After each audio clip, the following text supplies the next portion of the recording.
కాశీకి వెళ్లే ముందు ఒక అద్భుతమైన క్షేత్రాన్ని తప్పక దర్శించాలి. ఆ క్షేత్రం గోదావరి తీరాన వెలిసిన పవిత్రమైన స్థలం కుండలేశ్వరం. ఆంధ్రప్రదేశ్లోని కోనసీమ జిల్లా కాట్రేనికోన మండలంలోని మురమల్ల సమీపంలో ఉన్న ఈ క్షేత్రంలో గోదావరి నది వృద్ధ గౌతమిగా పిలువబడుతుంది. ఇక్కడ వెలిసిన కుండలేశ్వర స్వామి ఆలయానికి ఉన్న గొప్పతనాన్ని ఎంత వర్ణించినా తక్కువే. ఈ క్షేత్ర విశిష్టతను కవి సార్వభౌముడైన శ్రీనాథ మహాకవి తన భీమఖండంలో వర్ణించారు. అలాగే గౌతమి మహత్యం అనే గ్రంథంలో బ్రహ్మదేవుడు నారదుడికి ఈ క్షేత్ర విశిష్టతను వివరించారు. బ్రహ్మదేవుడు నారదునికి ఎలా చెబుతాడు? నారద, కోటిపల్లిలో సోమేశ్వరుడి నుండి దక్షిణ భాగం మీదుగా ప్రవహిస్తున్న గౌతమి నది సముద్రపు ధ్వని విని కోపం చెంది పాతాళ లోకంలోకి దూసుకెళ్లి సముద్రుని ఛేదించాలనుకుంది. కానీ ఈ కోపాన్ని గమనించిన సముద్రుడు 2 దేవతా కుండలాలను పూజా ద్రవ్యాలతో కలిపి తీసుకొచ్చి గౌతమి నదికి సమర్పించాడు. ఇవి వరుణదేవుడు సూర్యుని తపస్సునితో పొందిన పవిత్ర కుండలాలు.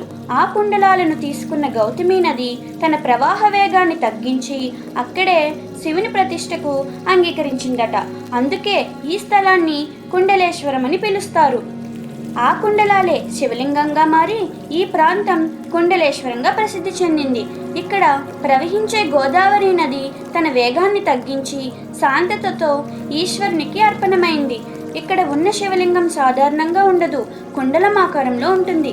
ఇదే ఈ క్షేత్ర విశేషత. ఇక్కడ శివ సన్నిధిలో రుక్మిణి సత్యభామ సమేత వేణుగోపాల స్వామి ఆలయం కూడా ఉంది. ఇది శైవ వైష్ణవ సమన్వయానికి నిదర్శనం.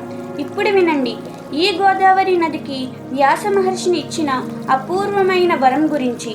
పార్వతీదేవి ఆజ్ఞతో వ్యాస మహర్షి కాశీని వదిలి వివిధ క్షేత్రాలను సందర్శిస్తూ ఈ కుండలేశ్వరం వచ్చారు.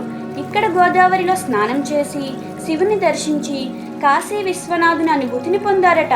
ఆ ఆనందంలో ఆయన గోదావరి నదికి వరమిచ్చారు. ఇక్కడ ప్రతిరోజు పుష్కరాలే అని. ఇతర నదులకు 12 ఏళ్లకు ఒకసారి పుష్కరాలు వస్తే ఇక్కడ గోదావరిలో స్నానం చేస్తే ప్రతిరోజు పుష్కర స్నానం ఫలితం లభిస్తుంది. ఇంకొక విశేషం వినండి, కాశీకి వెళ్ళిన ప్రతి ఒక్కరూ గంగా నదిలో స్నానం చేస్తారు.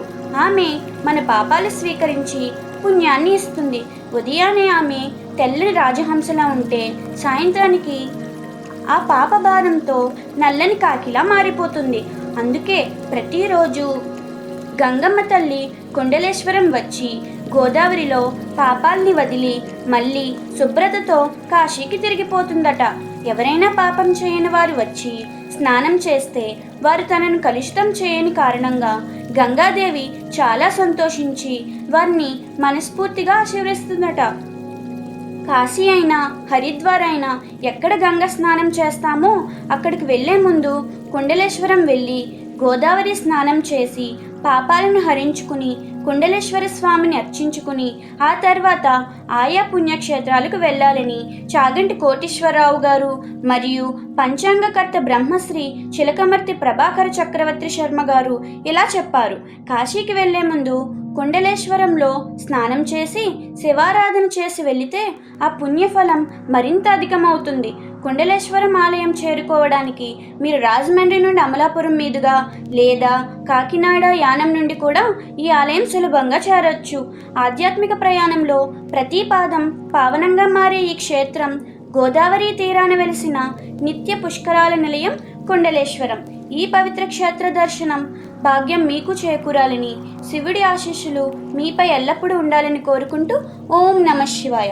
మీ అభిప్రాయాన్ని ఓం నమః శివాయ అని కామెంట్లో చెప్పండి. ఇలాంటి మరిన్ని ఆధ్యాత్మిక విషయాల కోసం మా ఛానల్ని లైక్ చేయండి, షేర్ చేయండి, సబ్స్క్రైబ్ చేయండి. Do follow us for more videos. Thank you.